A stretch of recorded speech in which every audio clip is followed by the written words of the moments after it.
Good evening, sir. Good Good, evening, sir. good evening. Good evening.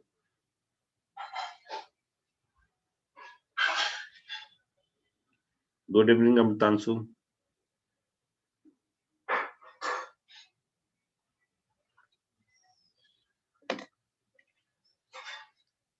Seems he's not there. All right. So, shall we start then? Good evening, sir. Good evening. Good evening. I was looking for you. So, where were you? All right. See, today we'll be doing our one of the, I would say, the penultimate chapter of art and culture, and that is going to be architecture. All right. So, this is one of the most important, I would say, chapters from both prelims and the men's point of view. Fine. And almost every year, in fact, I would say that a question from this chapter has been either asked in your prelims or in the main examinations. For example, they had asked you also in 2020 2021 mains examination a question on this particular issue, that is the rock cut architecture. If I have to read this question, let me read so that you can understand that what kind of question they have asked you in this year's main examination. The question was, the rock cut architecture represents one of the most important sources of our knowledge of early Indian art and history. So, one of the most important sources of our knowledge of early Indian art and history. Discuss. And this was supposed to be discussed in 150 words only. Now, this is one small example to make you understand that what kind of questions are they asking? They're asking you the question not from the art and culture's perspective, rather, they're asking you a question also from the perspective of the relevance of art or relevance of architecture in the reconstruction of the history of India. So, see the wordings, how beautifully they had mixed up the wording.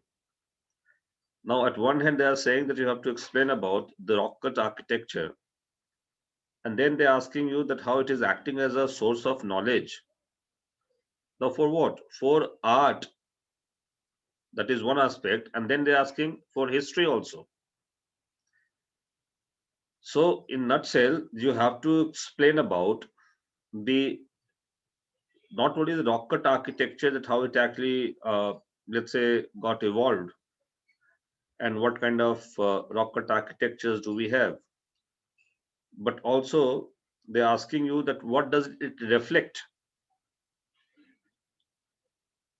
what is your interpretation those with this rock cut architecture, how does it help us in first of all understanding the art of ancient time, and also the reconstruction of history. So in nutshell, they're also, I mean, asking you to talk about that how these all form of art and culture or art and architecture, they also act as a source of studying history. All right. So I told you in one of my lectures itself that I explained to you that the sources of history is largely classified into the literary and archaeological sources. Fine. So literary, definitely in the context of writings in various forms. These archaeological sources includes even the findings like these all architecture, whether be it a sculpture, architecture, or maybe any other artifacts that we have been able to discover beneath the ground and even on the ground in our country. So that is a part of the archaeological discoveries. And so even that archaeological discoveries happen to be a great source of the reconstruction of history of India. And you have great examples in front of you. Entire Vedic civilization, you try to reconstruct the history of Vedic era only through literary sources. Similarly, entire Indus Valley civilization, you try to reconstruct the history of entire Indus Valley era only through the archaeological sources. So that is a perfect example to give you an understanding that how far and to what extent these sources are relevant for all of us in the context of the reconstruction of history of India. ठीक है, और ये irony है कि एक जगह पूरा का पूरा आर्कियोलॉजिकल सोर्स ही अवेलेबल है और एक जगह पूरा का पूरा सिर्फ लिटरेरी सोर्सेज ही अवेलेबल है. यही हिस्ट्री है इंडिया का. ठीक है, एक जगह आपको इंडस वैली सिविलाइजेशन में ना आपको लिटरेरी सोर्स मिलेगा नहीं, और जो है भी वो आप पढ़ नहीं पा रहे हैं. तो you are only trying to reconstruct the history of Indus Valley through the archaeological remains. And on the other hand you have Vedic era जहां पे आपको लिटरेरी सोर्सेज है लेकिन आर्कियोलॉजिकल एविडेंसेस नहीं है, है ना. तो वहां भी आप क्या कर रहे हैं कि बिना आर्कियोलॉजिकल रिसोर्स के कारण आप जो हिस्ट्री रिकंस्ट्रक्ट कर रहे हैं वैदिक पीपल का, वो सिर्फ लिटरेरी सोर्स पे बेस्ड है वो. तो ये इंडियन हिस्ट्री का एक डायकोटॉमी कहिए या एक आयरनी कहिए, ये है. ठीक है, लेकिन ये एक एग्जांपल बताता है कि कैसे दोनों सोर्सेज इंपॉर्टेंट होते हैं किसी भी हिस्टोरिकल इवेंट को रिकंस्ट्रक्ट करने के लिए. और इनफैक्ट जब से हमें ये मिलता है, खासकर इनफैक्ट फ्रॉम द वैदिक, इनफैक्ट पोस्ट वैदिक period, from the Buddha period and from the Maurya period, then we find that history has been nicely reconstructed. Fine. Jahan nahi hai, wahan pe we have this problem. So the point was this sort of understanding was being tested. In fact, it was tested in the last year's paper. ठीक है, तो आपको थोड़ा सा refer करना था introduction में इस क्वेश्चन में कि how this rock cut architecture plays a very wonderful role in the context of the reconstruction of history of India as our archaeological evidence. All right. And through that, we also get a lot of reflections of the period in which it was constructed. Fine. So that is one moot idea that I wanted to share with you. Then I'll come to this topic directly now. Okay. So let us enter into the art and architecture. See, first of all, I will be sharing with you the PPT. Then I'll come to the green screen. Just a moment.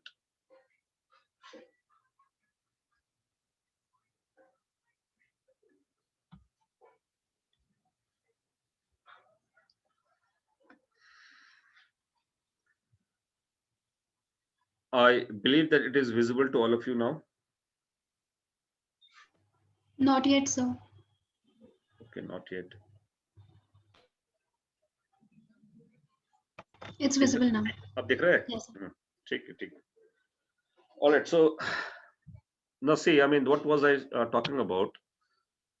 If you see this particular slide, you will get the proper idea what I'm talking about.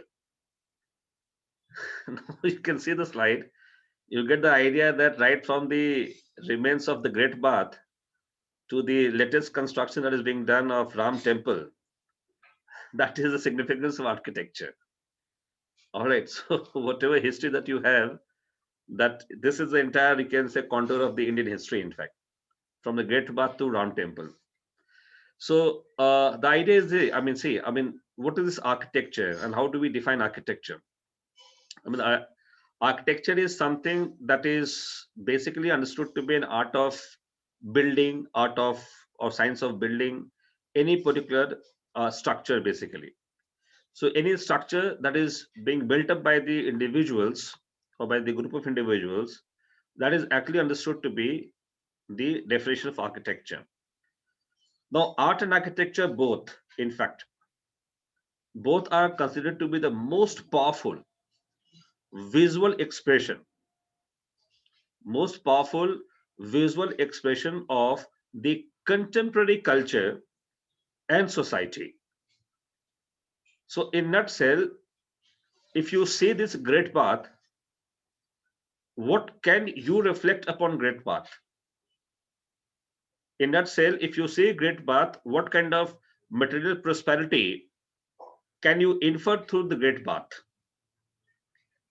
What kind of outlook can be inferred through this Great Bath of the society which was in existence, which was using this particular piece of building at that particular point of time? So through architecture, what do we get to know? We don't only get to know about the level of material prosperity of a particular culture, but also we do get to know about the outlook of the rulers, the individuals, or the artists involved in the process of building of those monuments, those structures in the past. Fine.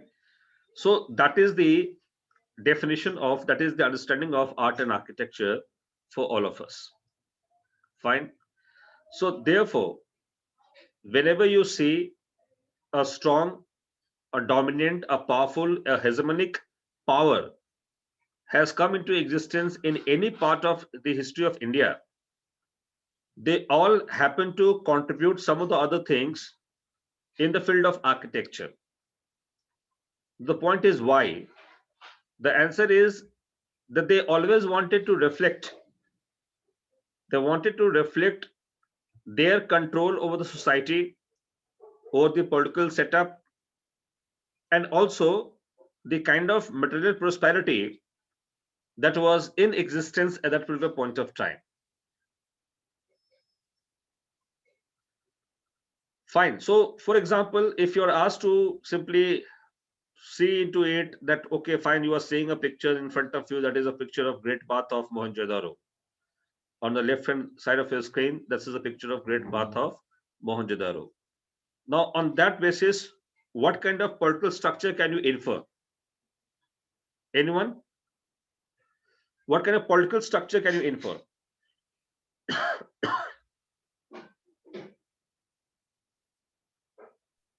Sir, mercantilism. Okay, so on what basis? Sir, the society seems to be divided on the basis of two classes: the elites forming the trading class and the lower class proletariats, because there's a citadel also, and the Okay. Great Bath may serve as a common. For example, in Roman bathhouse भी होते हैं sir पूरे Europe में, तो उसी से. Okay. अच्छा ठीक है. और कोई? Anyone else who would like to interpret it? Sir, it indicates that it was a prosperous place with high scientific caliber because we see clean-cut cities, and even the drainage pattern was very planned of Mohenjo-daro.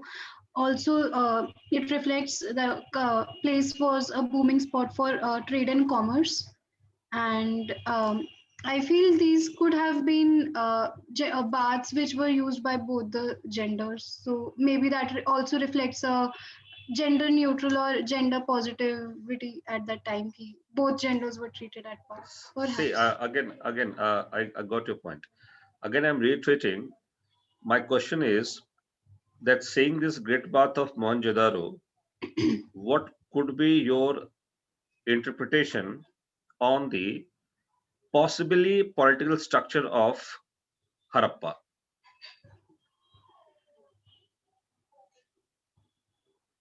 So, what would be the answer? हाँ, अमृतांशु, क्या होगा? Sir great bath का तो sir religious significance लगता है, political significance तो sir मेरे को नहीं लगता है. ये तो सीखना है. सिखा रही है सर. ठीक है, अभी बताता हूँ. और कोई? Anyone else would like to say something on this? Politics was very planned at that time.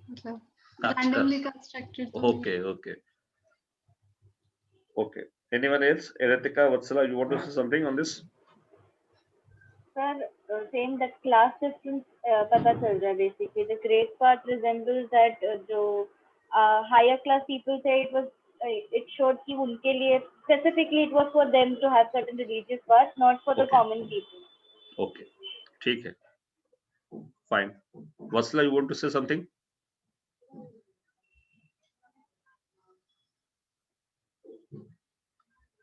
I think she's not there. Okay.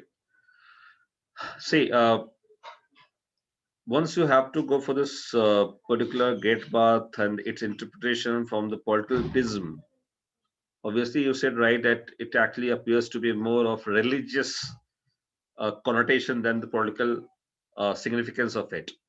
So since we do not have the writings of Harappa, so what historians have also done it. Historians have also come out with this conclusion that whatever evidences that we have found in Harappa in the form of archaeological evidences, including this great bath, on that basis, they can also infer that certainly some priestly class may have been in power in Harappa. Now that priestly class could have been anyone. I mean, there's no any concrete evidence regarding that, but definitely to maintain such great bath, that too with a population of, let's say, more than thousands of people, that was also there in Mohenjo-daro. And people used to also come across from different parts of cities in Mohenjo-daro. And Mohenjo-daro happened to be, according to many of the scholars, it was the capital of Harappa. So definitely people across the cities of Harappa must have been, I mean, coming to Mohenjo-daro for even such kind of, you can say, religious baths at that particular point of time. And definitely it must have been controlled by some authority, because to maintain this great bath in terms of its, let's say, hygiene factor, in terms of, let's say, its water factor, in terms of supply, the inlet and outlet of water factor in this particular system, of course there must have been some organized, you can say, workers to maintain only great bath. And those organized workers must have been controlled by some priestly class. All right. So that is what the political interpretation can be made out of this particular great bath of Mohenjo-daro. So that is one inference that you can draw out. Now, exactly as you said that yes, it was having more of religious significance, or having, let's say, more than social significance. Obviously, through great bath, you can also interpret in the context of its social significance, in the context of its religious significance. As you said that yes, it also indicates that there may have been some sort of inequality between the people out there also. People who may be belonging to priestly class, may be belonging to, let's say, even Mohenjo-daro, may have been using this great bath frequently, but on the other hand, the others might have been allowed only on certain occasions, that too after paying some taxes. All right, that too after paying some taxes to have this particular great bath worshipping system. So that could have been possible also in the social context. In the religious context also, this practice of worshipping inside the water is still being continued in India. So that is very obvious to interpret the significance of great bath from the religious context. Fine. So idea is to see, only through great bath, what you have done, you have gone for the political reconstruction of history of Harappa. You have gone for the social reconstruction of history of Harappa. You have also gone for the cultural, religious significance of the history of Harappa. You've also gone for the economic reconstruction history of Harappa, that there must have been some class differences also. There must have been some, let's say, rich people also who may have been using this great bath frequently than the others. All right. And for the others, it might have been a privileged bath. All right. So that also indicates there may have been some economic differences also in the society. Now, this exactly is what is the meaning of the reconstruction of history through architecture. We're getting a point. तो मैंने सिर्फ एक example समझाया आपको कि कैसे great bath को लेके हम पूरे हड़प्पा की हिस्ट्री को हम समझना चाहते हैं, हम उसकी हिस्ट्री को रिकंस्ट्रक्ट करना चाहते हैं.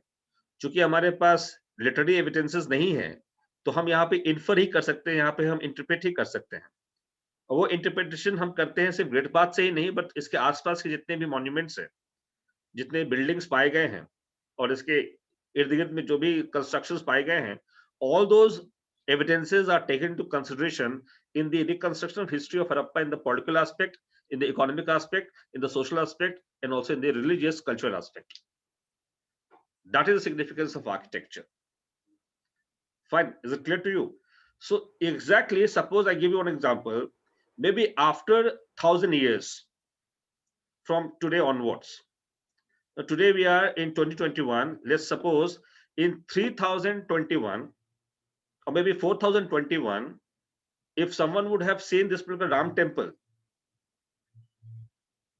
now what would be their interpretation of the society of today that was involved in the construction of Ram temple? So that is the significance of all these buildings and monuments.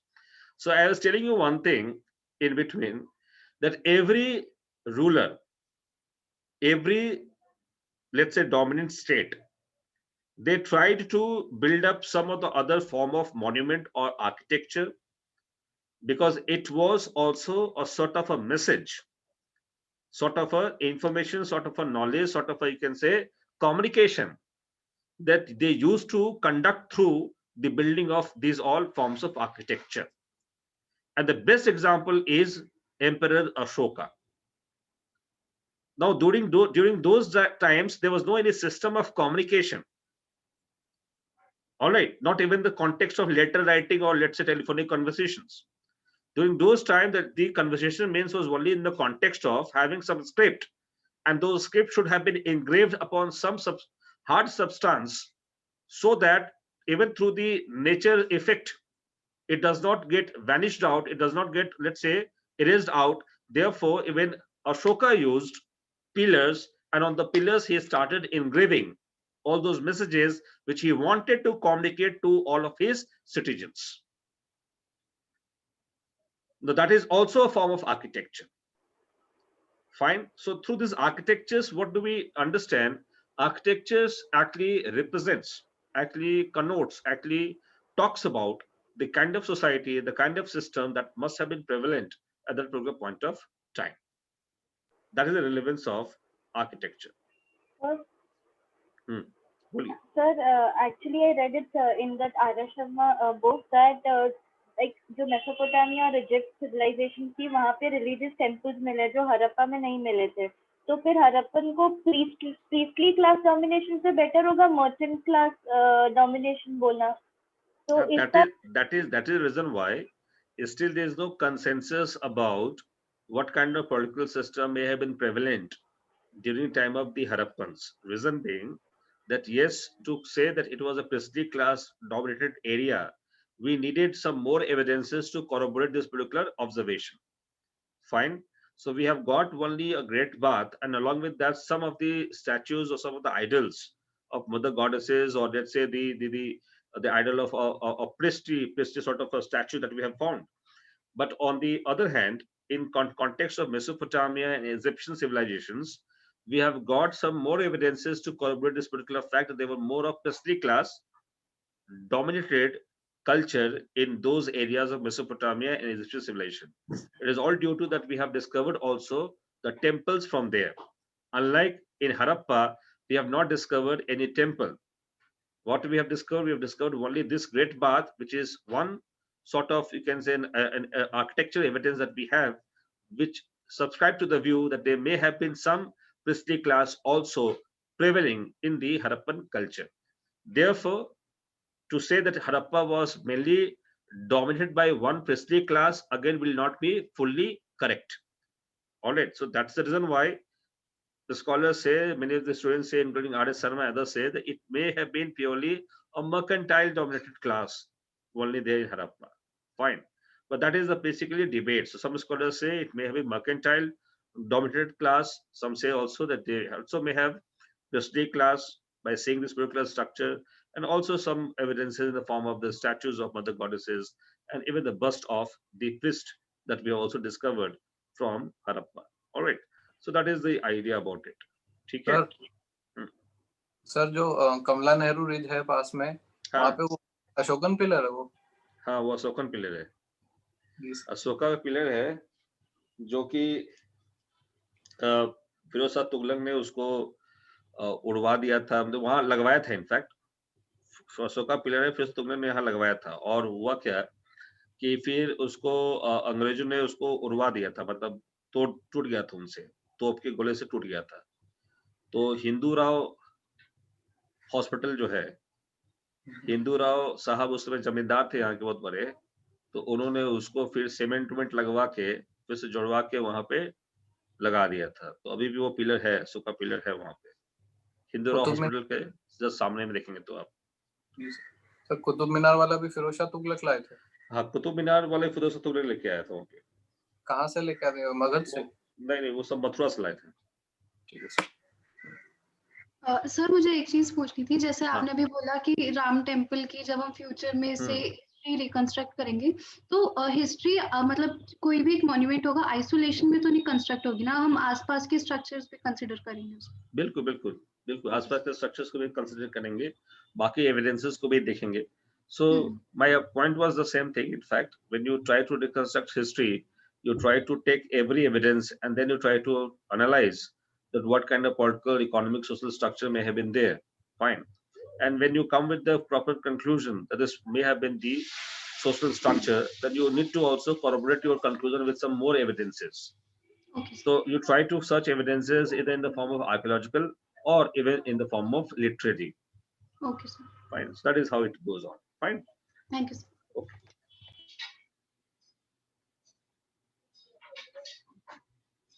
So see, let me explain to you now the evolution of architecture. So you've understood what is architecture and what is its significance. Okay. Now let us get into how it has evolved in India.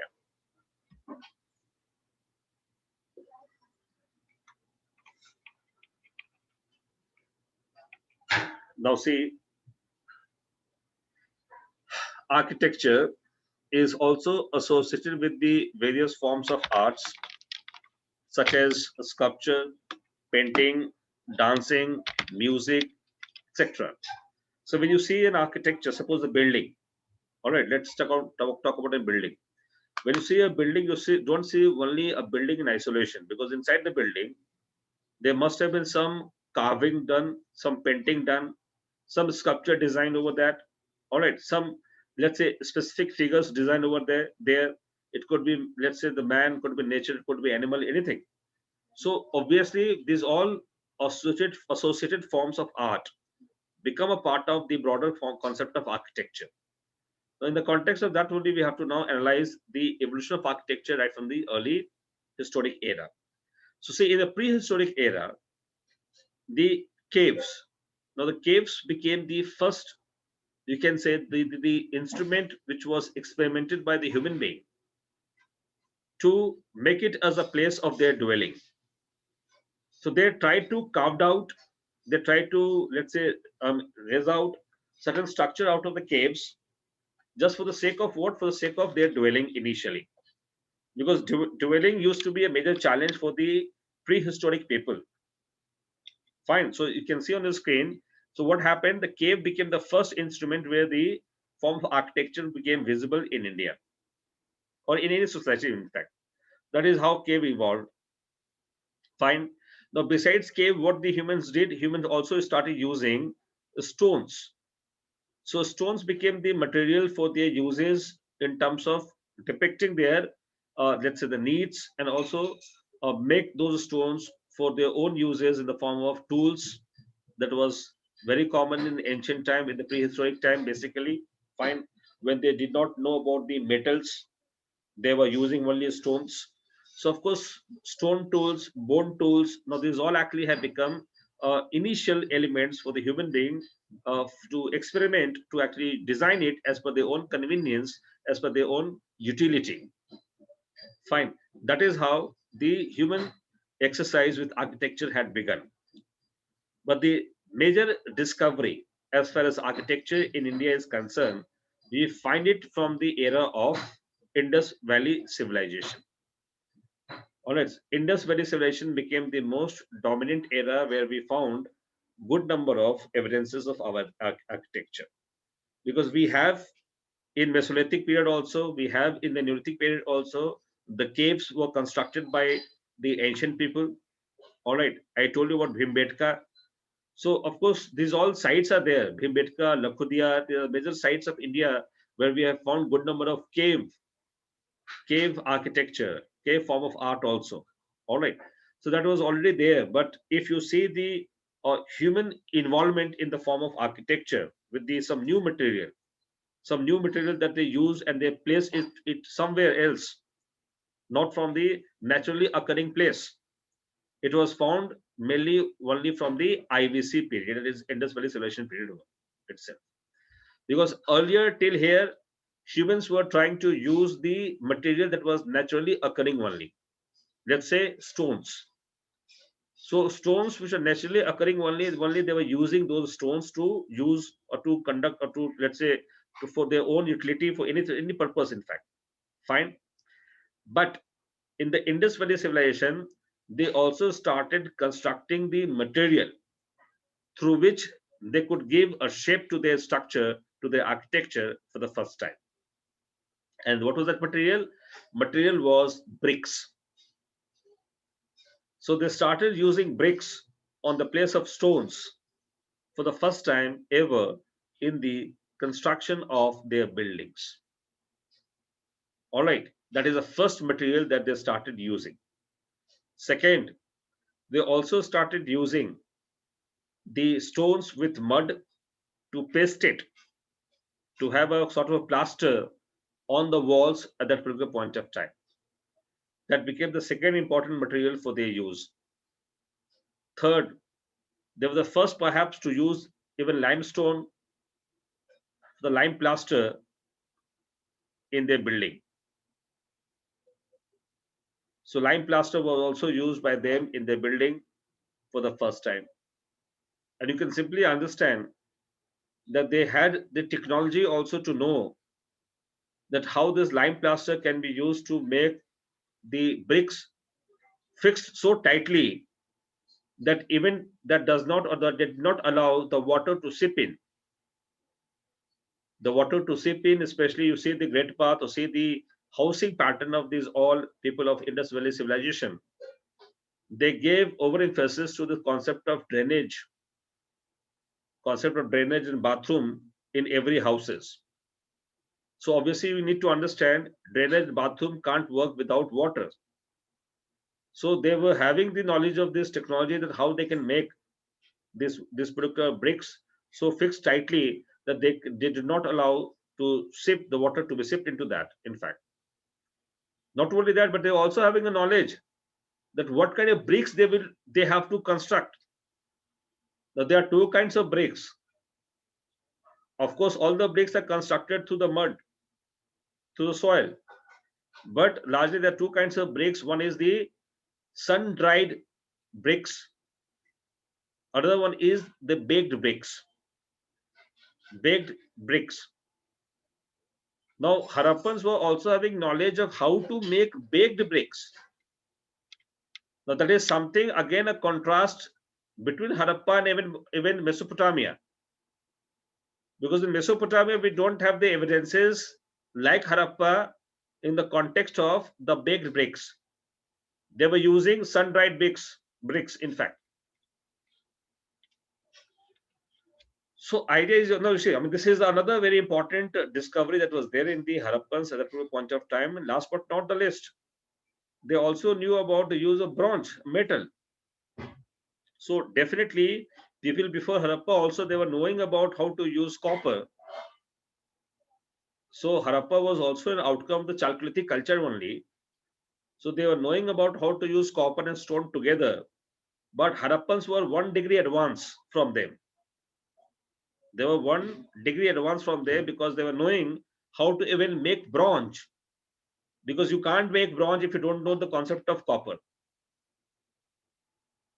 So obviously the idea is, when you know that how copper is mixed with tin, then only you can make bronze. So now you understand that they also learned the art of making bronze. Now when they learned the art of making bronze, they started also designing sculptures made of bronze. So sculptures made of bronze, made of stones, are largely found in the era of Harappa, in the period of Harappa. So the idea is, you see, this is the form of architecture that started evolving, developing. So town planning is one form of architecture that Harappa was involved into.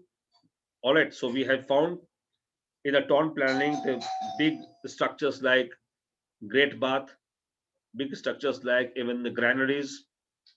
So when the granaries used to be some big structures there in Harappa. All right, not only that, they used to also fortify the areas. Fine. So fortification of their areas also there.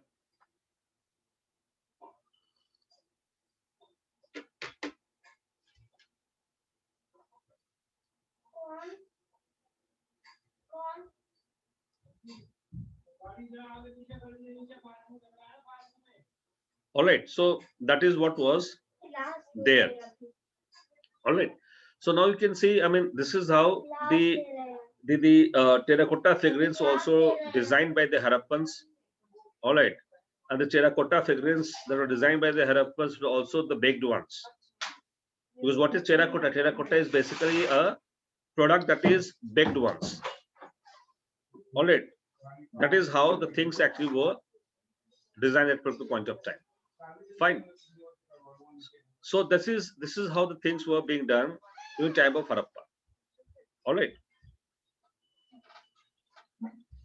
Then we move to the, let's say, the post Harappa time.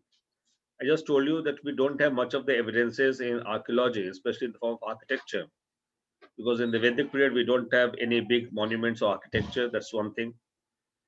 However, the recent discovery of Sonali is another great discovery, which is understood to be a contemporary of Harappa only. All right, that is the around 2000 BCE. And in this Sonali, we have also found some good structures in the form of some royal palace dwellings, etc. Fine.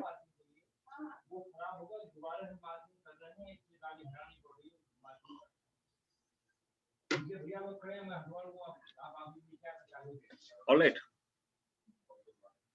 Such, 1 minute. I'll be back. So just give me 2 minutes more.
All right, so I hope all of you are here.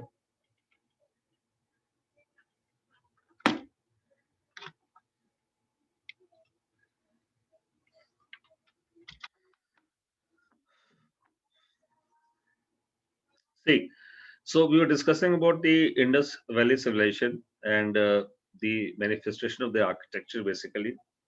So I discussed with you just now that the material that they were using, and through those materials, the kind of constructions that they were able to do. Now, on that basis, we try to infer about the Harappan civilization and their material culture. For example, we have got the evidences in the form of their town planning, in the form of the statues made up of stones, metals, that is bronze, and also the kind of beads, sails that they were using through the made up of stones. In fact, the kind of ornaments, the kind of terracottas, figurines.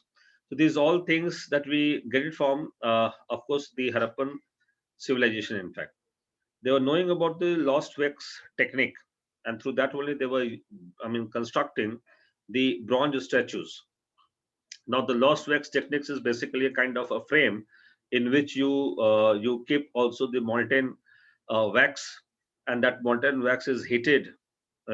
Once you place the, let's say, metal over that, once it is heated, the molten wax is released, and then it finally gives you a particular shape in a particular any statue. In fact, that is how lost wax techniques was being used by them. This technique was also used in the context of the statue that was that we have discussed in the context of the Lord Nataraja statue. So if you remember, Lord Nataraja statue was also made through the lost wax technique only. All right. So that is the technique even they were also knowing, the Harappans also knowing at that particular point of time. So the idea is, through this all, what do we reflect through the architecture of Harappa? We get the reflection that most of the architectures, most of the let's say the buildings that they have used, we have found, in fact, they were mostly utilitarian in approach. Utilitarian approach means that they were using them.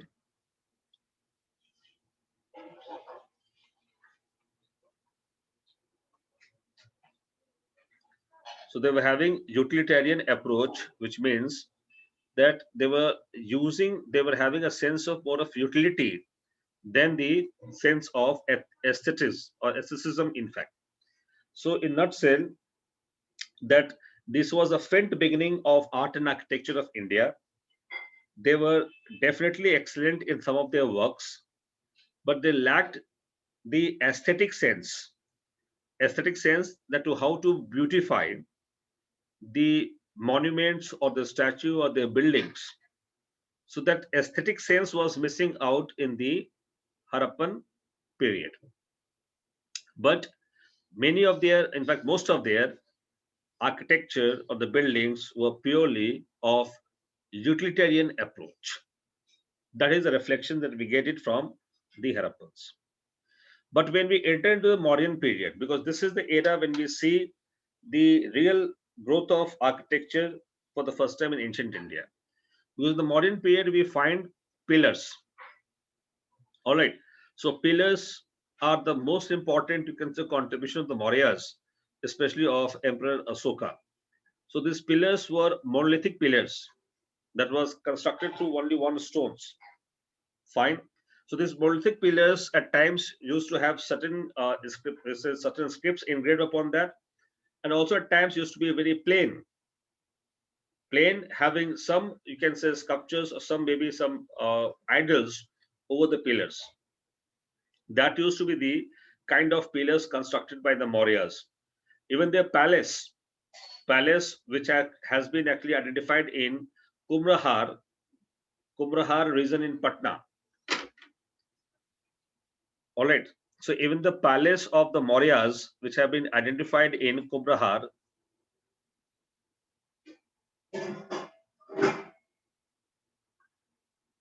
this Kumrahar in Patna. All right. So this Kumrahar place in Patna, where the Mauryan palace has been identified, according to many scholars, this palace must have been constructed in wooden structure, not like stones, etc. So the pillars used in these palaces were also made up of wooden, and some of them were also made up of stones. Fine. And in the book of Megasthenes Indica, when Megasthenes visited the royal court of the Mauryas, in the court of Chandragupta Maurya itself, he was completely in awe after seeing the Mauryan palace, such a big palace, that too, this entire big palace were having thousands of pillars to erect that particular big palace of the Mauryas. That is what was Megasthenes Indica has already elaborated. And he has also elaborated that, compared, in fact, I would say, he also compared the modern palace with the palaces of the Greece or the Greek rulers. So the Greek rulers' palaces and modern palaces were completely in contrast, according to Megasthenes, in terms of its monumentalization that was done by the Mauryas. Fine. So in this context only, the pillars actually became highly significant in the era of the Mauryas. Besides that, even the sculptures that also got promoted by the Mauryas. So Mauryan art or Mauryan architecture were mainly the court art. It was mainly the court art, which means that the rulers, they were behind to promote the Mauryan art at that particular point of time. Fine. And in this era, whether you see the examples of stupas, viharas, chaityas, no, in this era, the stupas, viharas, and chaityas were also constructed by the Mauryan kings, especially Ashoka. In case of even the Ashoka's father, Bindusar, so even Bindusar is also said to have promoted a kind of architecture, that is what the cave architecture in the Barabar hills. So even cave architecture was also promoted by the Mauryas. Cave architecture was also promoted by Mauryas in the Barabar hills for the Ajivikas. So Barabar Hills cave was also dedicated to Ajivika saints. It was done by the Mauryas.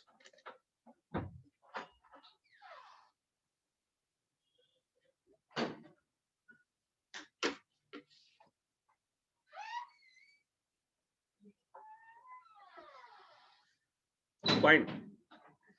So that was the case over there. Now I'm showing the next. So जो pillars का था उसमें can we also talk about the influence of Greek architecture on pillars? So it is said that Greek and Persian architecture were also involved in the influencing the pillars of the Mauryas. Only that's true. So you can see the pillar, in fact. So this was the kind of pillar that moderns used to construct. So you can see on your screen that pillars used to have a shaft. The main body part of pillar used to have a shaft, and just above the shaft they used to also have a copper bolt, a copper layer on the shaft, and then they used to have a nut bolt, in fact, to attach this copper bolt within the or with the pillar, in fact, intact. On that copper bolt they also used to carry a capital on which they used to have an abacus. All right. And on the abacus, they used to always carry a sculpture of an animal. Fine. So animal figure used to be on top of that. Below that, they used to have abacus. Then below that, they used to have capital, then copper bolt, and then the entire shaft. So this used to be design of the modern pillars, especially under Ashoka. Now, in initial pillars, you don't find such kind of designs always. But in later on, in the latter half of the Ashokan period, we find that almost all the pillars were designed in this particular manner only. All right. So they used to have animal figures of lions, elephant, or tigers, etc. Bulls also. So, for example, Rampurva pillar is of bull. So bull figure also there have been found in from Rampurva of the Mauryas. All right, so even bull, tiger, elephant, these all figures have been found on the top of this particular pillar. Fine, that is how the modern pillars have been identified. Now see, this is one specific architecture that was there in modern period. Apart from that, the figurines of even Yaksha and Yakshinis. So even Yaksha and Yakshinis that also have been found beautifully constructed by the in the era of Mauryas. All right, and these particular sculptures are said to be highly polished one, a good, I mean, you can say the very developed art of the construction of sculpture has been found in the Mauryas also, and this we derive it from Yaksha and Yakshinis. So we have found Yaksha Yakshinis sculptures from Didarganj,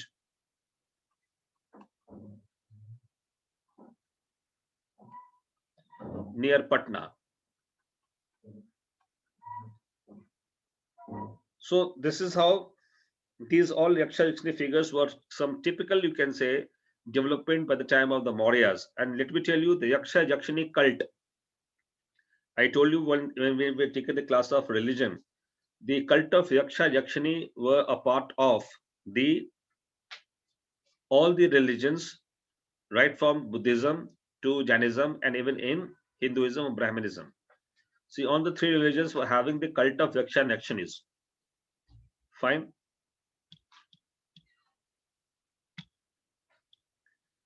Now, the next important development was the development of the construction of stupas. Now, see, construction of stupas started in the Mauryan period only. Now, before that, we don't have the construction of stupas as a evidence before all of us. But this is how it is understood. The construction of stupa had started from the Mauryan period only. The earliest of stupa,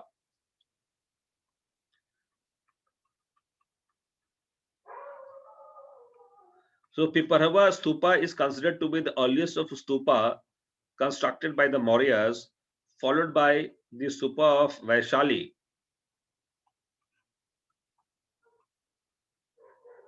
All right, then of course by stupa of Sachi, Bharhut,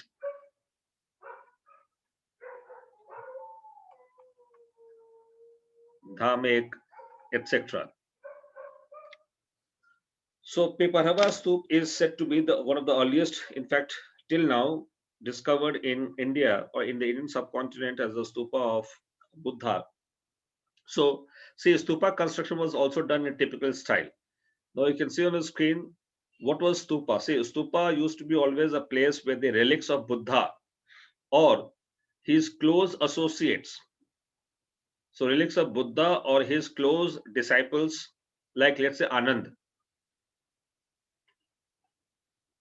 I'll show you the picture where the Anand stupa has also been constructed. So relics of Buddha or Anand stupa were also, I mean, these relics of Buddha and Anand and other disciples also, they have been found inside a stupa. So stupa used to be a hemispherical shape, or you can say a ball upside down. That is how stupa used to be constructed. Fine. And always inside a stupa, they used to carry the followers of Buddhism. They used to carry some relics or some, you can say, remnants of either Lord Buddha or the disciples of Lord Buddha, the close disciples of Lord Buddha. And then over that, they used to construct this particular building that is in front of you. Now, this is the hemispherical shape that they used to construct through building. This was done through bricks. So bricks were used for construction of these stupas. Fine. And just in between the stupa, they used to carry the relics. And above that, it used to always have harmika. This is basically harmika. And above harmika, they used to always having a chhatri. The chhatri used to denote always Buddhism, that Buddha, Dhamma, and Sangha. All right, so chhatri used to denote the Buddhism in that way. Harmika was a place where just beside that or inside that, they used to always keep the relics of Buddha. Fine. And then you used to also have a Paradakshina Path, that is circumambulatory path.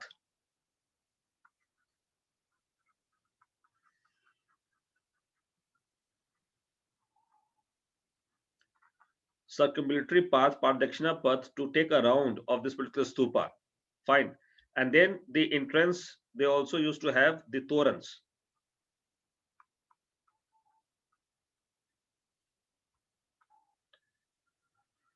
All right.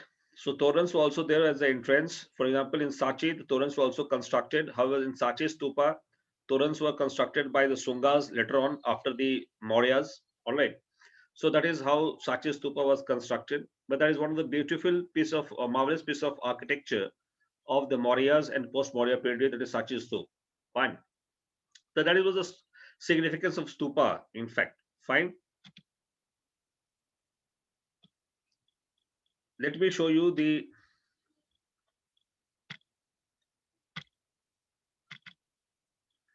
PPT once more.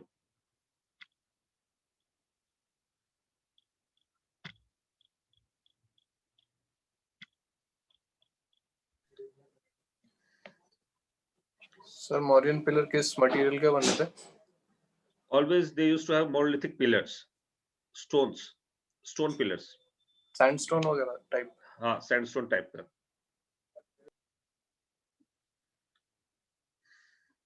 All right, so we have discussed about Harappa architecture just now. This was the figure I was talking about. That is a priestly class, a sort of priest figure has been discovered like this. In the words of John Marshall, it was a priest.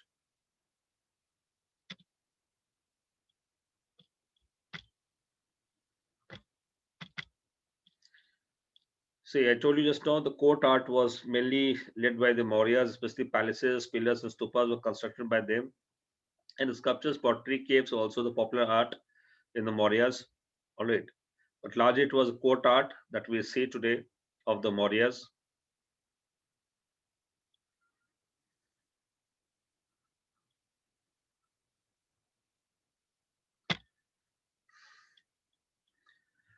So I just told you the Barabar Hills. All right, the caves were found over there of Ajivikas have happened to be from the era of Bindusar. Now coming to modern architecture here. Now see modern architecture. This is one of the earliest of the pillars constructed by Ashoka himself. This is Ashoka pillar located in Vaishali. All right. If you can see here, this is a stupa. This is the earliest form of stupa constructed by the, of course, by the Mauryas during that particular point of time. This is a stupa of Anand. All right.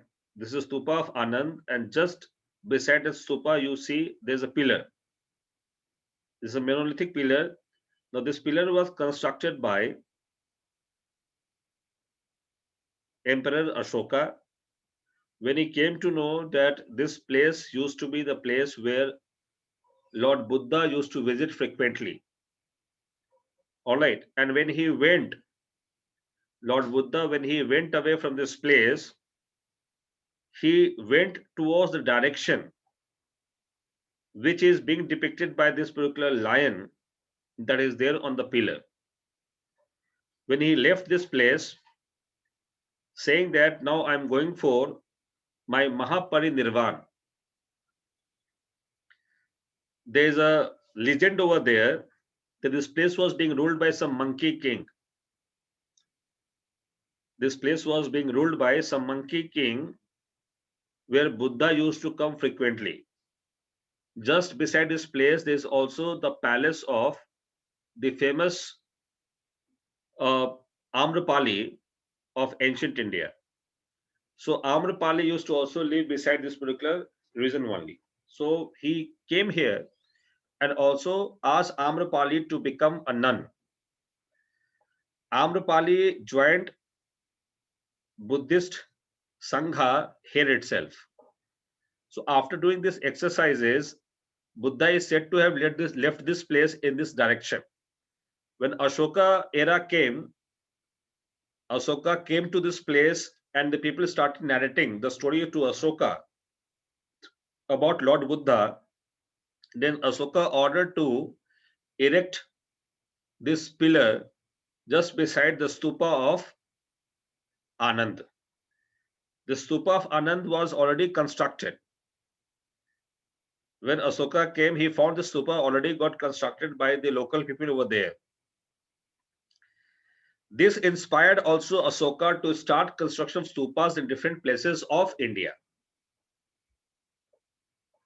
All right. It is said that for the first time, Ashoka is said to have witnessed how stupa can be constructed. Then Ashoka ordered his court of course, artisans to learn the art of making stupa and start constructing stupa to every place wherever Buddha had visited. So this is how you see Ashoka promoted Buddhism afterwards to a great length. And this pillar is of Ashoka only because it was constructed by Ashoka, and indicating the direction of this particular line is indicating that where Buddha went for Mahaparinirvan, that is his death. All right. So that is how this pillar is or can be understood in fact. This is Vaisali Kolha pillar. That is one of the ancient of them.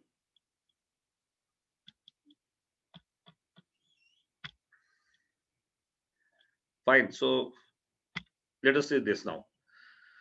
Dholi elephant of Ashoka, another marvelous piece of architecture of Ashoka. Now, in the era of Ashoka, when Ashoka was able to control and conquer the area of Kalinga, now there he also got this Dholi elephant constructed out of the rock. All right. So this is an elephant constructed out of the rock by Ashoka.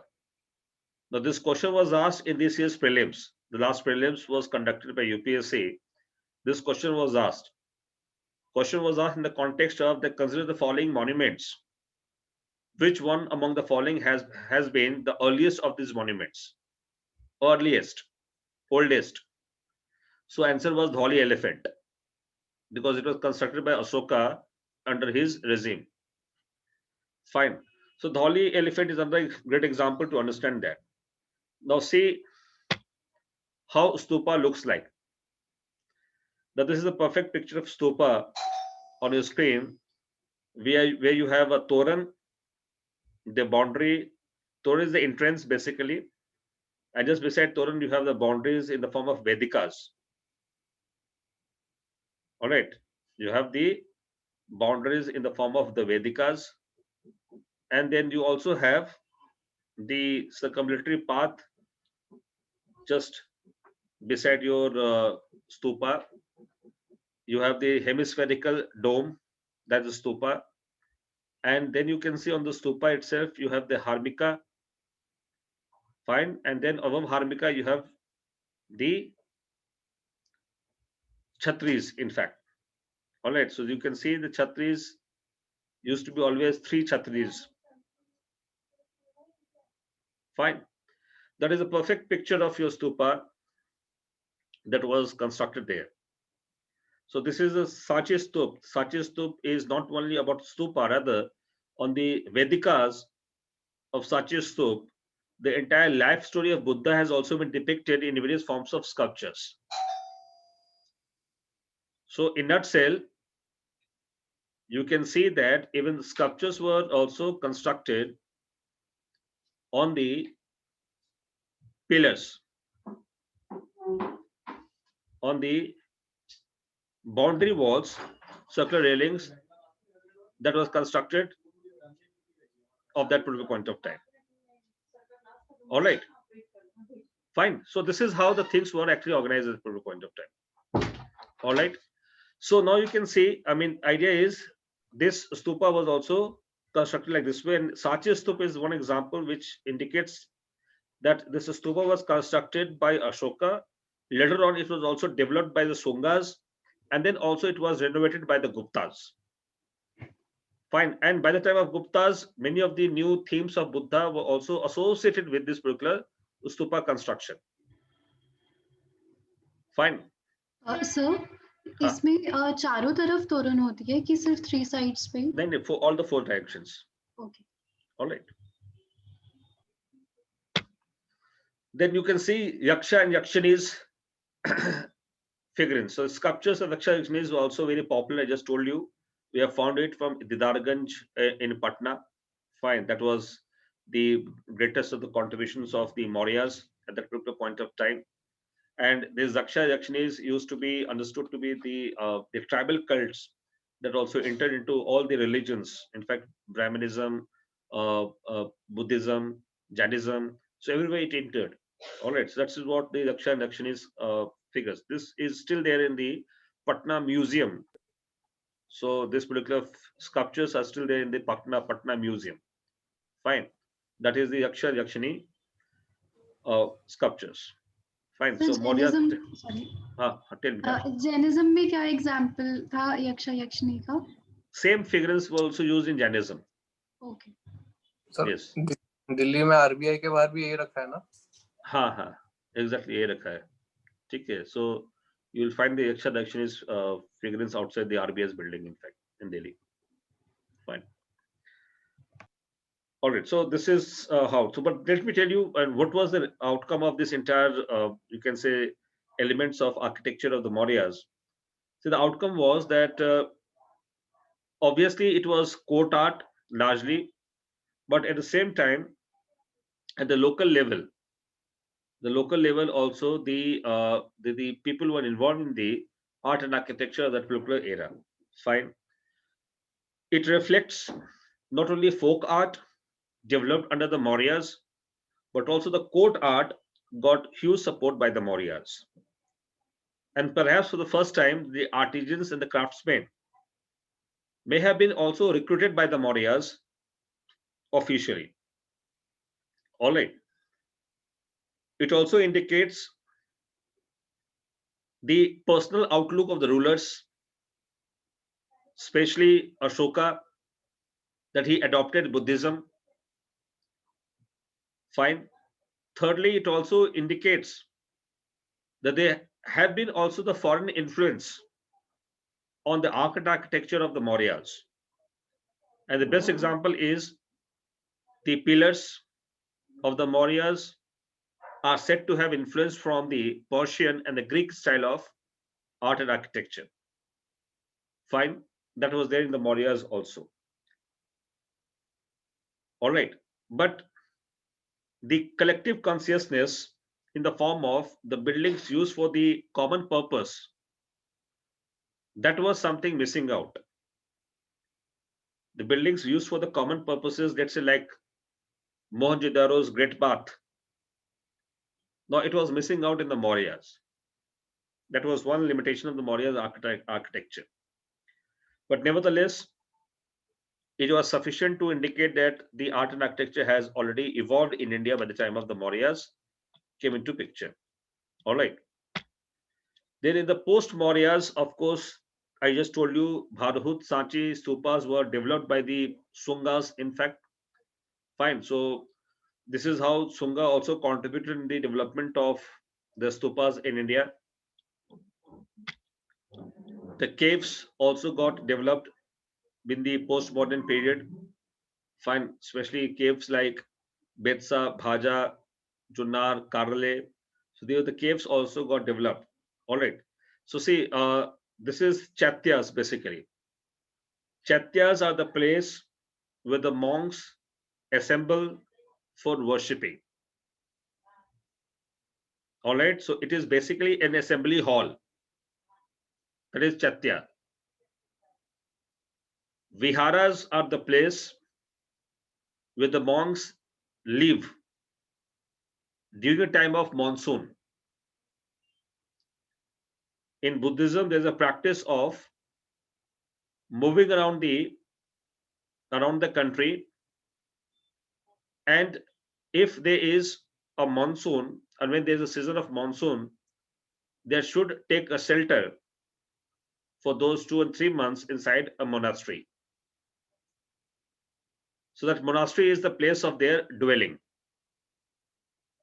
So that is how stupa, chaityas, and viharas are to be understood, in fact. And in the post-modern time, the stupa, vihara, chaityas, they all got huge promotion across the country. All right. Then by the time when we enter into the Guptas and post-Guptas, we see the emergence of also the temples in India. Fine, temples in India. But before coming to that, let us also understand the post-modern schools which contributed in the development of the sculpture of Buddha.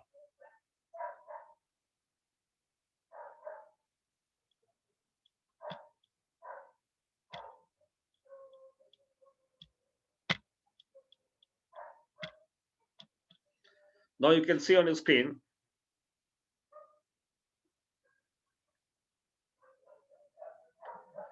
in the post-modern period, stupas, chaityas, viharas all got developed. At the same time, even the sculpture of Buddha also got developed in the post-modern period. Fine. So sculpture art got a huge promotion as well in the post-modern period. And in this sculpture art, they started constructing the idols of Buddha. See, Buddha idols were not worshipped initially because Buddha never promoted or never asked his disciples to worship his idols.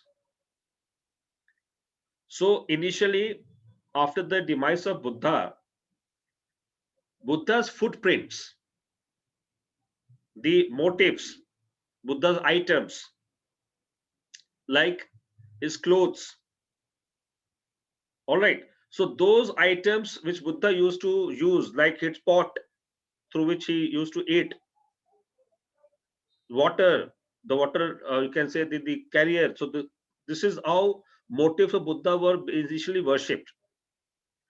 Then it transferred to footprints of Buddha. Then people of Buddhism, followers of Buddhism, started worshipping footprints of Buddha. Then finally they shifted to the idol worship. So footprint and stupas were worshipped together.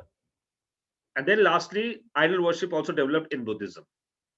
So there are three phases of development of the Buddhist motifs in terms of the worshipping, initially with the motifs, then footprints and stupas, and then finally the idols of Buddha. Fine. So idols of Buddha got developed heavily, in fact, profusely in the time of postmodern period. Now, in the time of postmodern period, the rulers of Shunga dynasty, Kusanas, and even the others like Vakatakas, all right, etc., they all contributed in the growth of the Buddhist art forms. In the context of that only, we see three schools emerged which promoted Buddhism in different forms. One was Gandhara school, which emerged in Taxila. Another one was Mathura school, emerged in central India, in fact in central North India. Then third one was even Amravati school, they developed in South India. So you can see in Northwest, Gandhara school, in mainland India, Mathura school, in South, Amravati school all got developed to promote the various idols of Buddha. Now talking about Gandhara school first. As I just told you that Gandhara school got developed in Takshila, and Takshila happened to be in the region of Peshawar, which is today in Pakistan. So on the border of Pakistan and Afghanistan, Takshila was located. And this Takshila happened to be the most important center of learning of art and architecture in ancient time. In Gandhara school, mainly Buddhist themes were promoted, and it was influenced by Hellenistic art. Hellenistic art that got developed by the Greek and Roman Empire, in which Buddha have always been represented in curly hairs and transparent garments.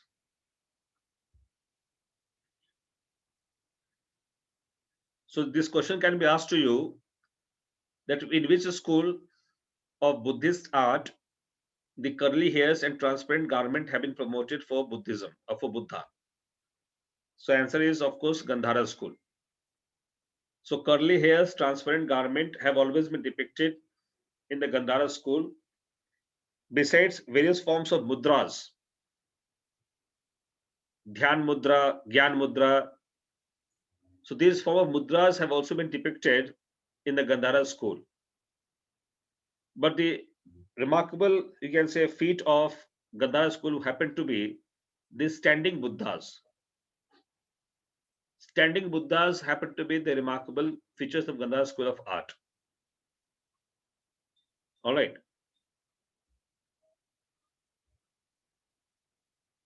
You may be knowing about Bamiyan. So Bamiyan in Afghanistan, that was destroyed by the so-called terrorist groups there in Afghanistan. All right. So this is how we see that in this area, of course, we have a lot of evidences of Buddhism right from the previous time. Now see, in the early phase of Gandhara school, blue-gray schist stone was used to make idols of Buddha. That is blue-gray schist stone, mix of blue and gray stones. Blue and gray mixed stones were used for making the idols of Buddha in the early phase of Gandhara school. By the later phase, they also learned the art of using lime plaster and mud. Lime plaster and mud. All right. And this school was largely promoted by Sakas and Kushanas. When we entered to Mathura school, now see, Mathura school got developed around 2nd century BCE, in the postmodern period only, in the era of Sungas largely, and then also in the Kusanas. Kusana used to have a capital both in Mathura and Peshawar at that particular point of time. Fine. So they used to look after both Mathura school and even Gandhara school when they were controlling the area of India at that particular point of time. Now, the sculptures of Buddha is said to have originated for the first time from Mathura school of art. So the first Buddha statue is said to have constructed in Mathura school of art. And this Mathura school of art, unlike Gandhara school, was popular for all the three religions. Mathura school of art was popular for the making of sculptures for Buddhism, Jainism, and even Brahmanism.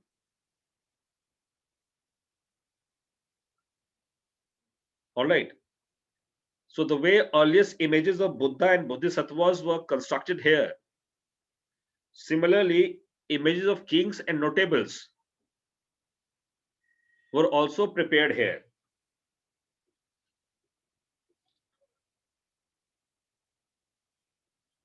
For example, the sculpture of Kanishk. Now today the sculpture of Kanishk, the head is missing, might have been destroyed by some ruler, but the sculpture of Kanishk was also constructed in Mathura school of art. And interesting fact about that, stucco, you can see on the screen, stucco is the lime plaster technique. So stucco was the material used largely in Mathura school of art for the first time. And from here only even Gandhara school of art learned the art of using stucco. So stucco provides a very shining shape, or shining is a color of any statue. Fine. In Mathura School of Art, unlike Gandhara School, the way they were using blue-gray stones, Mathura School of Art using red sandstones. Red sandstones for the construction of images. Images of Yaksha and Yakshanis were also started from here itself, from Mathura School of Art. And definitely Mathura School of Art continued from the era of course, the Sakas and Kusanas or Sungas to the era of also Gupta period. So even the Guptas also provided support to Mathura School of Art.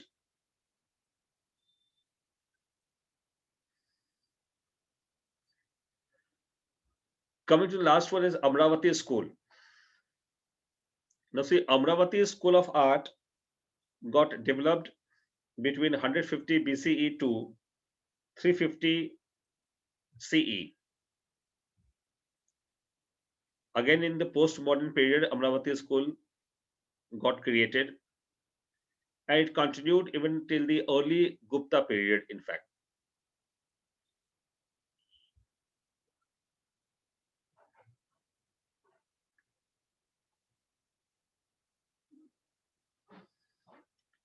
It was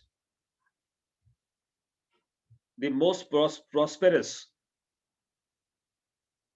school of art in terms of using white marbles for the construction of Buddha statue. White marbles. Secondly, the Amravati School of Art used to depict the entire Buddha's life in their statues. Entire Buddha's life in their statue. Thirdly, physical beauty of Buddha. Physical beauty of Buddha, the beautiful expression of Buddha and Bodhisattvas were the major focus of this school of art.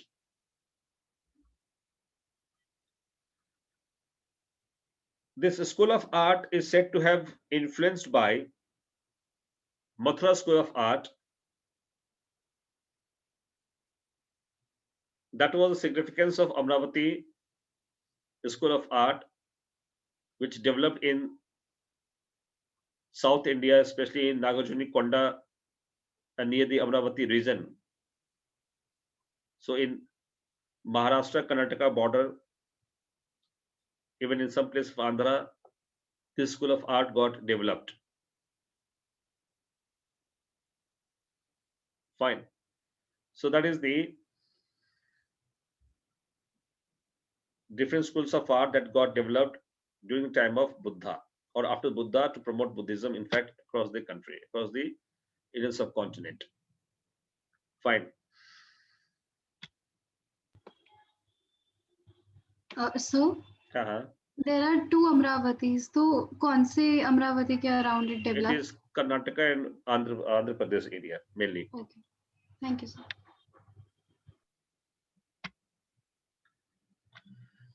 Now coming to the Gupta period, that is the period which is understood to be the period from where we start with the constructions of temple architecture in India. So free-standing temples got developed from this particular era only. That is Gupta period onwards.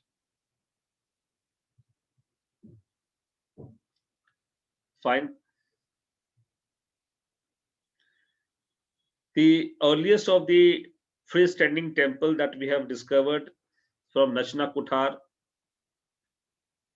Nachna Kuthar is the place which is identified as the earliest of the evidences of the freestanding temple in the Gupta period. Then Devgarh temple, they all have been found in UP.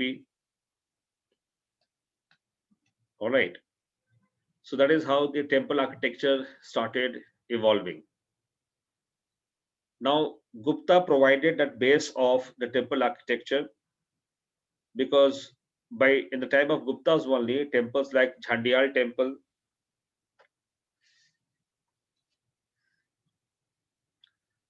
Jhandial, Jhandial temple was constructed in Taxila. All right. Then Sankarshan temple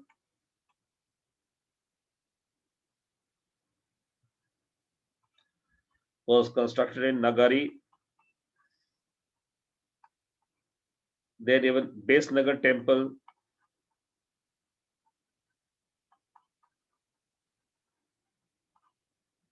all right. Even Fahian has reported, Fahian who came in the Gupta era, in the era of Chandragupta Vikramaditya.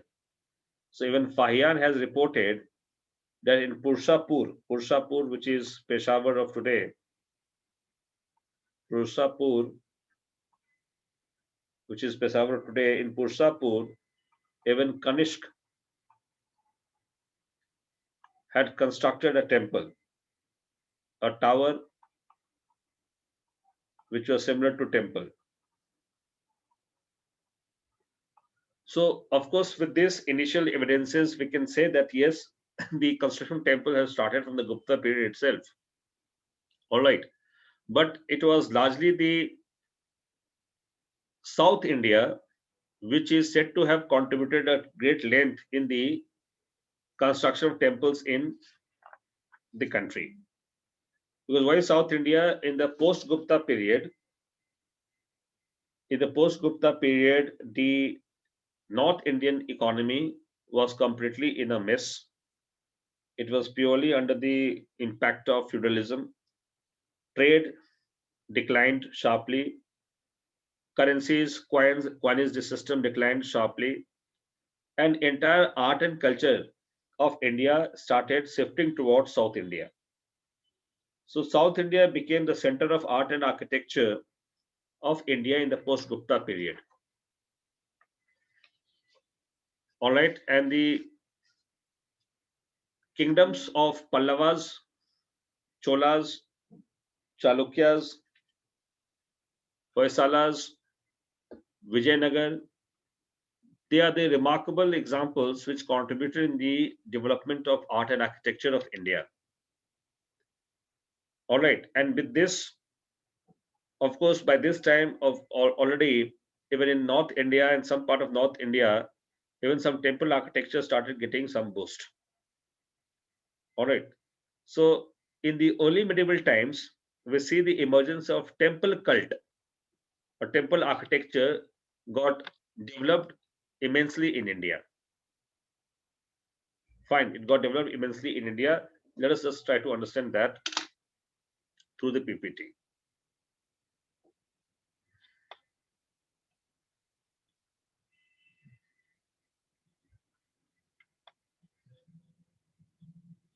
I hope it is visible now. So Yes, see, sir. in the Gupta and post-Gupta period, we see the emergence of temple architecture in India. Before this, we didn't have, let's say, concrete evidence of any temple architecture as such, but this is understood to be the beginning of temple architecture of India, that is Gupta period onwards. I just told you in the post-Gupta period, the focus of temple architecture shifted towards South India, towards the Deccan area, and that precisely led to the emergence of two schools of architecture in India, Nagara School of Architecture and Dravida School of Architecture. So Nagara and Dravida School of Architecture got developed also in India. Fine. What is that? Let me explain to you that idea now. See, examples of the temples We have Nagara and Dravida mainly, but the mix of these two, Nagara and Dravida, is also called as Vesara style of temple architecture. The mix of Nagara and Dravida are also called as Vesara style of architecture. Now, what is that? I'll tell you exactly in a short while. First of all, let me show you some figure to make you understand. So, see, this is the style of architecture which is commonly found in Nagara, Dravida, and Vesara. See, one thing that you have to keep in mind always, that all these temple architecture were having some common features. What was that? Let me explain to you what was that.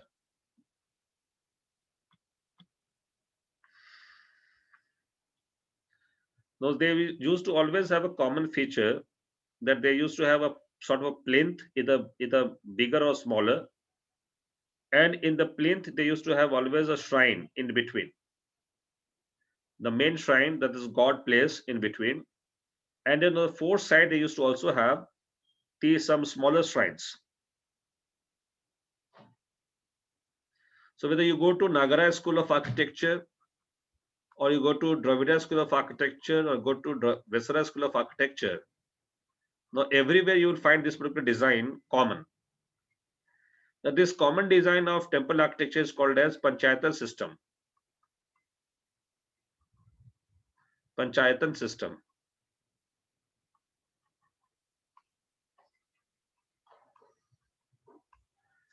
So Panchayatan system has already been asked by UPSC in prelims. That what is Panchayatan system? So it is related to the form of architecture basically. Now that is how the form of architecture used to be always the base of the Panchayatan system, was always the base of any form of architecture. Now talking about Nagara School of Architecture, let me explain to you that in Nagara School of Architecture, which developed in North India, mainly, it used to always have these basic features in this school of architecture. What is that? Viman. Viman, that is also called as towered shrine. Now, just above this shrine, this is, suppose this is shrine. So of this, they used to always have a Viman like this way.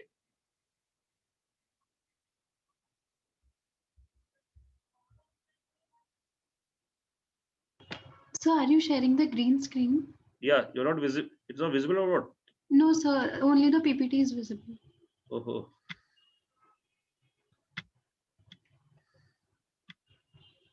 Now? Yes, sir. Okay, so I was talking about this particular slide only. I thought that you were always doing it. Fine. So I was talking to all of you in the context of what were the features of the Nagara School of Architecture. So I told you that they were having Viman, that is called as towered shrine. So just above the shrine, they used to have a towered side of structure, in fact.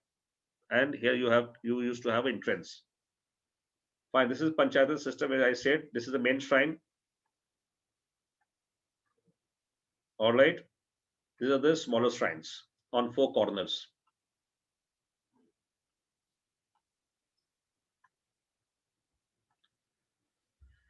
Fine. Then this was not the only feature. Along with this, Nagara School of Architecture, they used to always have a sort of a Jagmohan. Now, Jagmohan used to be an audience chamber.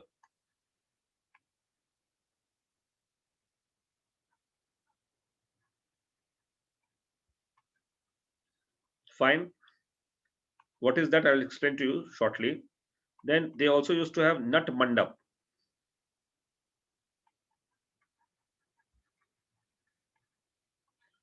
Now, Nat Mandap used to be always the dance chamber.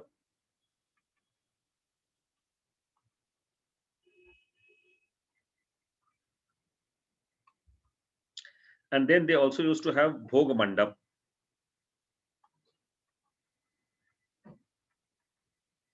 There is the offering hall.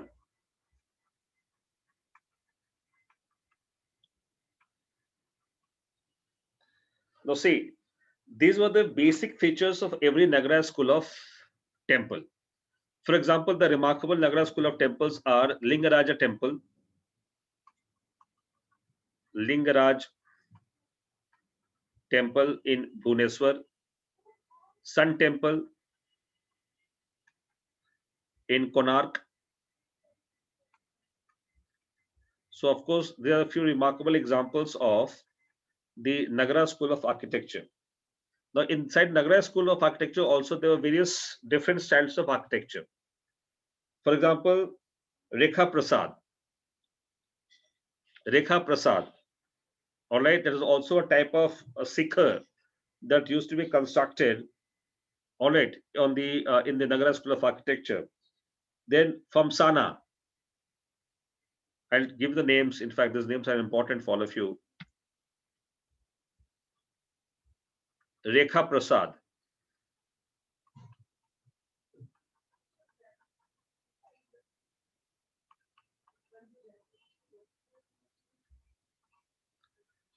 Famsana.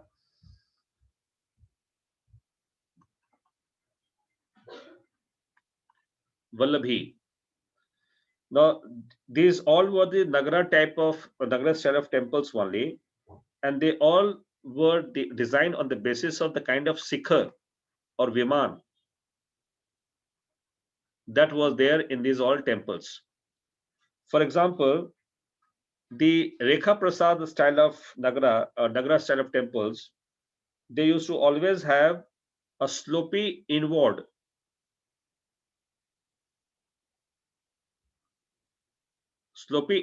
sort of style on the Sikhar. All right, that is the Rekha Prasad style of temple. Then similarly in Famsana buildings, they used to always a broader like this way, but used to be shorter. All right, that is Famsana. Fine. Then they used to also have Vallabhi, that is third type of temple of Nagara style, where they used to always have rectangular buildings. All right, and rectangular buildings that they used to have a roof that rises into vaulted chamber.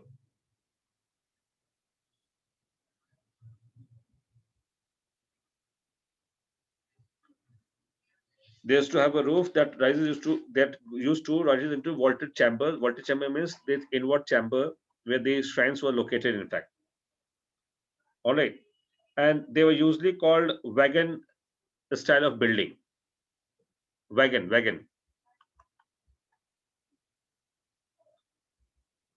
vaulted buildings. So you might be asked, in fact, in your prelims, not in the mains, that what were Rekha Prasad, Famsana, and Vallabhi?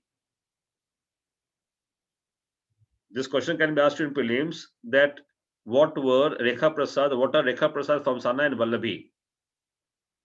So they were basically a feature of Sikhar, which was a common feature in Nagara style of architecture in entire North Indian temples, in fact. That is the point, in fact. All right. So this is how you see the temple styles were there in the Nagara style of architecture. Whereas in the Dravida style of architecture, there are few things which are always common in Dravida style of architecture. Let us also understand that.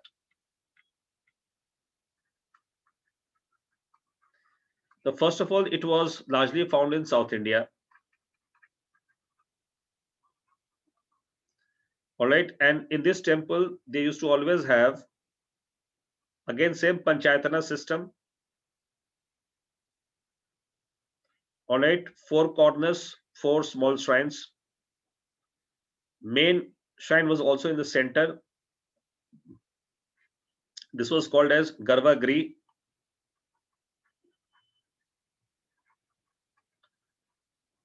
Fine, on the Garvagri only, they used to always have a sort of a structure of Viman basically. And this Viman used to be quite elongated one.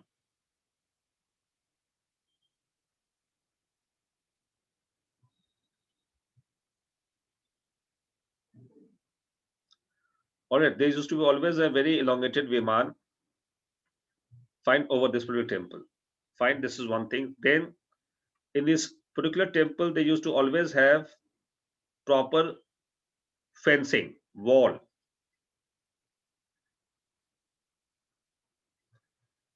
And just in front of this, let's say if this is the entrance, they used to keep a sort of a audience chamber, offering chamber, in fact. And then in this offering chamber, just beside that, they used to also have even the dance chamber. So offering chamber, dance chamber, and even the audience chamber used to be also there.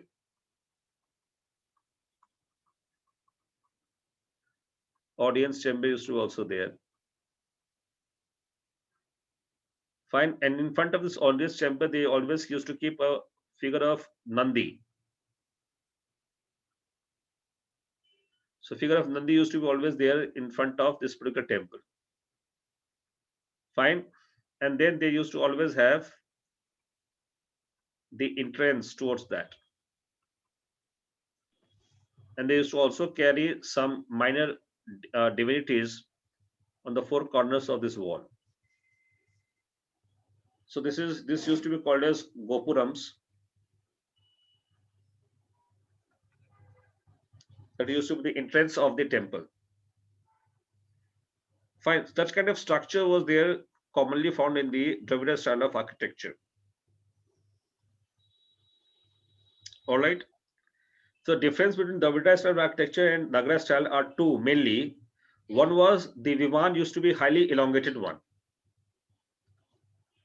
Unlike in Nagara style, for example, Brihadeeswara temple. The Brihadeeswara temple is having the longest shikhar in India.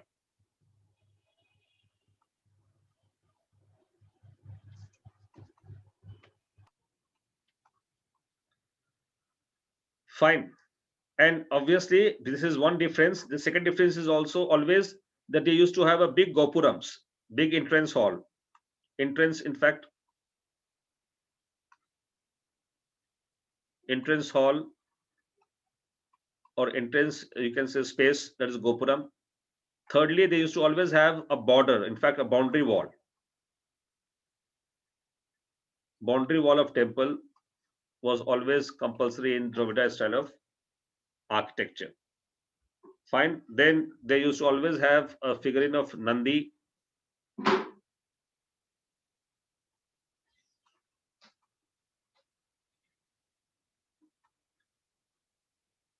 Now see, these are the basic differences between the Dravida and the Nagara style of architecture. Fine. Now again, I'm sharing the PPT with all of you. Sir, Nandi would also be there in Devi temples. In every temple. Okay. Now this is one example of Khajuraho temple in front of you, where you have all these Ardh Mandap, Mandap, Mahamandap. All right. Then you have the different type of the Vimana, in fact, also Sikhara, that is tower is specifically, Garbhagriha is there. Fine. That is the example of your Nagara style of architecture. All right. But you can't see the walls in this particular temple. There is one basic difference. Fine. Then you can see on this screen, this is Nagara and Dravida style of architecture differences of that. Now you can see here, you have Garbhagriha here. This Vimana, basically the elongated Vimana. Then this is the upper part as Sikhar specifically. Then you have various kinds of mandaps. I have classified mandap in audience hall, offering hall, and not mandap. This kind of mandaps are there. They used to have always a Nandi here. And this is the entrance, that is a Gopuram. There is Dravida style of architecture always. Fine. Then you have Nagara style of architecture like this way. They used to have a bigger plinth in that way. And then you have to have an image of Garbhagriha here. And above the Garbhagriha, they used to also construct Shikhar. And then they used to have some mandaps like this way. Fine. That is the difference between that. But the evolution of Dravida style of architecture has taken shape from Pallava period. So Pallavas were the major constructor of the temples in South India. But largely the development that took place in temple architecture has happened in the era of Cholas. So Cholas were the biggest constructor. They were the monumental constructor of temples in South India. Fine, and almost all the big temples of South India were constructed under the Cholas only. Fine. So Brideswara temple is one of those examples in that way.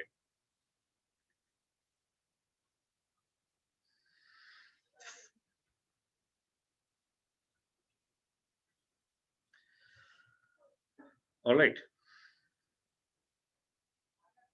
So we'll keep it till here only today. Fine, till Chola only we'll keep it here. I mean, then probably tomorrow, day after tomorrow I'll take the class. Day after tomorrow we'll complete this story. So we have to discuss Pallava style of architecture differently, then Cholas once more. So Pallava, Cholas, and then Vijayanagar also separately. So Pallava, Cholas, Vijayanagar, we'll discuss that, and then we'll come to the medieval architecture also in the next class. So one more class will be required to complete this segment of architecture. ठीक है? Next class में फिर आगे हम इस पे चर्चा करेंगे. आज इतना ही रखते हैं. Fine. So if you have any specific question you can ask, then we can conclude the class today. Sir कुछ टेम्पल्स तो मतलब ऐसे एक्सेप्शनल केसेस हो सकते हैं ना जो इनमें से किसी भी फॉर्म ऑफ आर्किटेक्चर में नहीं आते हो. नहीं, ऐसा नहीं है.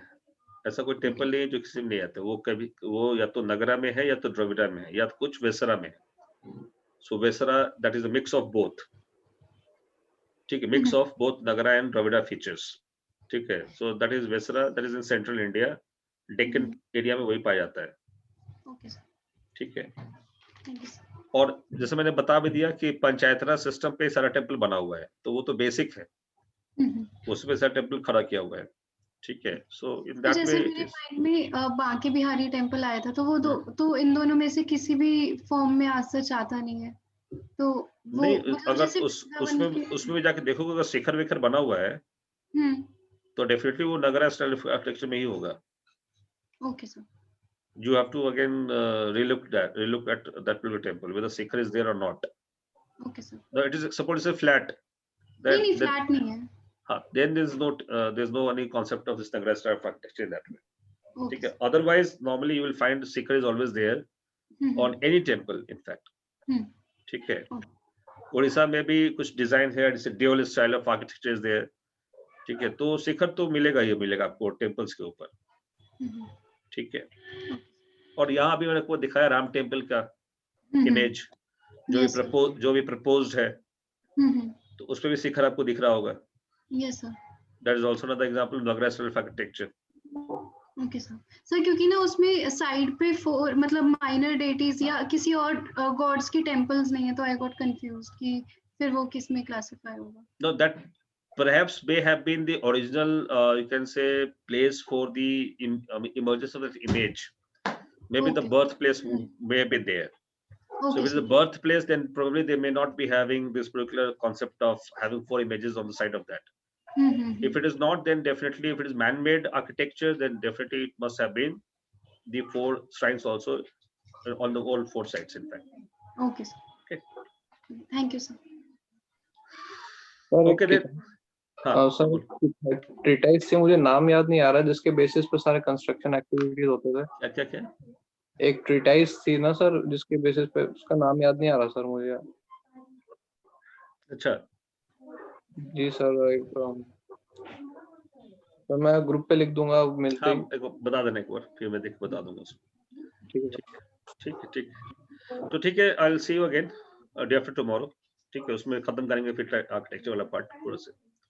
Fine, see you then. Thank you. Bye bye. Thank you, sir. Thank you.